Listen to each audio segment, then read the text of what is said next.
हमारा आज का टॉपिक है how do perform a search in a array. Okay, तो इस हमारा एरे रिलेटेड क्वेश्चंस है। 5 इंटरव्यू क्वेश्चंस रहेंगे हमारा एरे सर्च के बारे में। तो पहले हमें सारा ये देखना होगा क्या क्या मेथड से हम एरे में सर्च कर सकते हैं। उसके बाद में हम सारा इंटरव्यू क्वेश्चंस देखने वाले हैं। चला जाता हूँ कोड पैनल पर एंड हम यहाँ पर ना 1 बाय 1 एक मेथड देखेंगे। ओके, तो फर्स्ट मेथड जो मैं दिखाने वाला हूँ वो है find method. Okay, find method में क्या होता है कि एक एरे से ना वो डाटा को फाइंड करता है। देखते हैं इसका एग्जांपल। तो लेट जैसे कि एरे 1 है ऐसा समझो। ओके, तो ये हमारे पास ऊपर एरे है और इसका हम ना ये देखते हैं। ओके, एरे 1 डॉट हम फाइंड मेथड लगाते हैं। तो फाइंड मेथड इस तरीके से होता है कि एरे के ऊपर में डायरेक्ट लगेगा और इसमें पैरामीटराइज्ड एलिमेंट जाएगा। तो इसको अगर रन करेंगे तो यहाँ पर देख रहे हो क्या मैं कर रहा हूँ। एक एरे है, एरे के अंदर में मैं फाइंड मेथड रन कर रहा हूँ। उसके ऊपर में एलिमेंट और इस एलिमेंट को हम यहाँ पर चेक कर रहे हैं। ओके,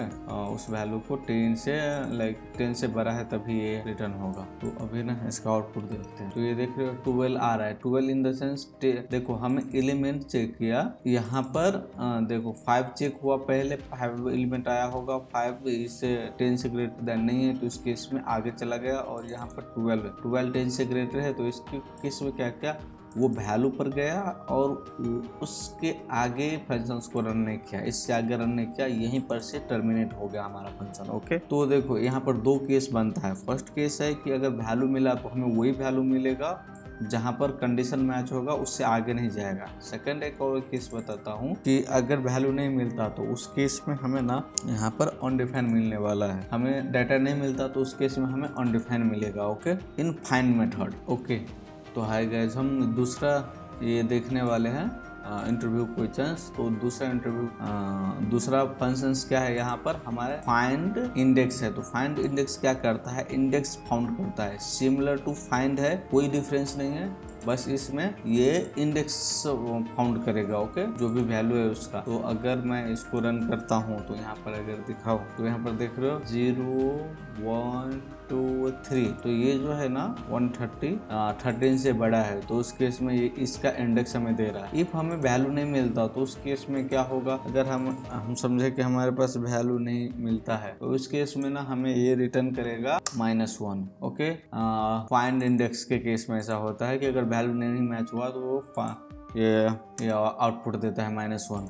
तो ये भी ध्यान रखना। ओके, थर्ड इंटरव्यू क्वेश्चन देखते हैं। इसको बोलते हैं हमारा फिल्टर है और फिल्टर का कब यूज कर सकते हैं तो फिल्टर का एक एग्जाम्पल से देख लेते हैं। ओके हाय गाइस, तो मैंने एक एग्जाम्पल बनाया है यहाँ पर जिसमें एरे में डाटा है। ओके, और इस एरे को ना हम फिल्टर मेथड से चेक करने वाले हैं। तो ये हमारा फिल्टर है और फिल्टर मेथड भी वैल्यू इसी तरीके से लेता है जैसे कि एक एलिमेंट लेगा और एलिमेंट के ऊपर में ये एलिमेंट को परफॉर्म कर सकता है। तो जैसे कि मैं यहाँ पर करता हूँ डॉट लेंथ प्रॉपर्टी में रन करता हूँ और इसको कर देता हूँ 6। तो इस केस में अगर हमें यहाँ पर जो डाटा मिलेगा ना, ये क्या होता है ना, ये एक न्यू एरे रिटर्न करता है। ओके, अगर वैल्यू मैच हुआ ना तो वो वैल्यू को लेकर एक न्यू एरे बनाएंगे। ओके, तो अगर हम इसको चेक करेंगे तो यहाँ पर देखो नया एरे बन रहा है जिसमें ये 2 वैल्यू आ रहा है लास्ट का। क्यों?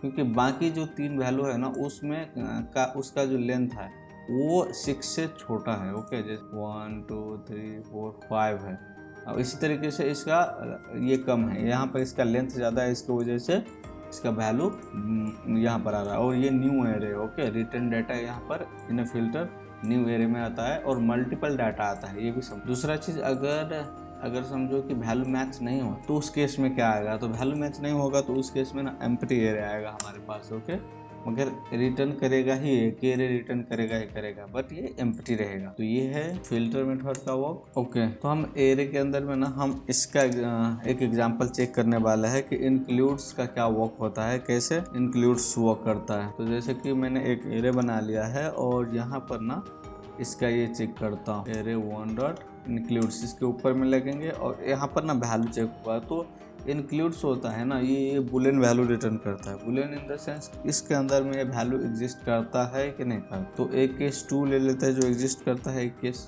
4 ले लेता है जो एग्जिस्ट नहीं करता है। दोनों केस चेक करते हैं। जैसे ही रन करेंगे जो मैच हुआ वो ट्रू होगा, अगर मैच नहीं होता वो फॉल्स रिटर्न करेगा यहाँ पर। ओके, तो ये भी ध्यान रखना है। यह है इंक्लूड्स का केस, ये भी हमें सर्च में आता है। इसके बाद में एक है इंडेक्स ऑफ। ओके, तो इंडेक्स ऑफ ऑपरेटर्स क्या करता है ना, इंडेक्स रिटर्न करता है। इसका भी एक एग्जांपल से देख लेते हैं। ओके, तो हमने आउटपुट एक बना लिया है। इस आउटपुट में देखोगे तो एक एरे है, उसमें से हम क्या इंडेक्स ऑफ चेक कर रहे हैं बिसन को, जो यहाँ पर 2 प्लेस पर एग्जिस्ट कर रहा है। ओके, और दूसरा चीज़ हम चेक कर रहे हैं यहाँ पर जिराफ को, जो मीन्स एग्जिस्ट ही नहीं करता। तो ये दोनों केस में क्या आउटपुट होगा ये देखते हो। तो यहाँ पर अगर इसको चेक करेंगे ना, तो एक के केस में 1 आएगा, 0 1। ओके, तो इसका इंडेक्स 1 आ रहा है, और दूसरे केस में जिराफ केस में -1 आ रहा है। -1 इन द सेंस नहीं मिलता है वैल्यू ना हमें, तो वहां पर -1 रिटर्न। ओके, इसी का सिमिलर एक है लास्ट इंडेक्स, जिसको हम कोई ज्यादा चेंजेस नहीं है, इसका बस सिंटैक्स में छोटा सा चेंजेस है, लास्ट इंडेक्स ऑफ, और यहाँ पर भी लास्ट। तो यहाँ पर देख रहे हो बिसन 2 प्लेसेस पर है, और ये लास्ट इंडेक्स ऑफ क्या होता है ना, सर्च जो करता है ना ये राइट टू लेफ्ट करता है। मीन्स राइट साइड पे पहले देखेगा, इससे इस तरीके से ग्रेजुअली आगे तक जाएगा, और जो पहले का था इंडेक्स ऑफ वो इस साइड से वैल्यू को दूसरे साइड तक चेक कर रहा था। तो अगर इसका एग्जांपल देखेंगे, दोनों के चेक करते हैं, तो यहाँ पर देख रहे हो फर्स्ट का आउटपुट है क्या 4 मतलब 0 1 2 3 0 1 2 3 4, इसका 4 इंडेक्स है, और एक ही वैल्यू इसमें रिटर्न होता है। वैल्यू मिलने के बाद में आगे नहीं जाता, वो वहीं पर ये बन। सेकंड केस में देखो ये वैल्यू नहीं मैच हो रहा है, तो -1 ही आएगा। ओके, ये भी इंटरव्यू क्वेश्चंस रहता है, तो इसको भी ध्यान रखना। ठीक है, तो हम सब एग्जांपल चेक कर लिए हमने। Thank you for watching. Please like करो, सब्सक्राइब करो, and see you in the next video.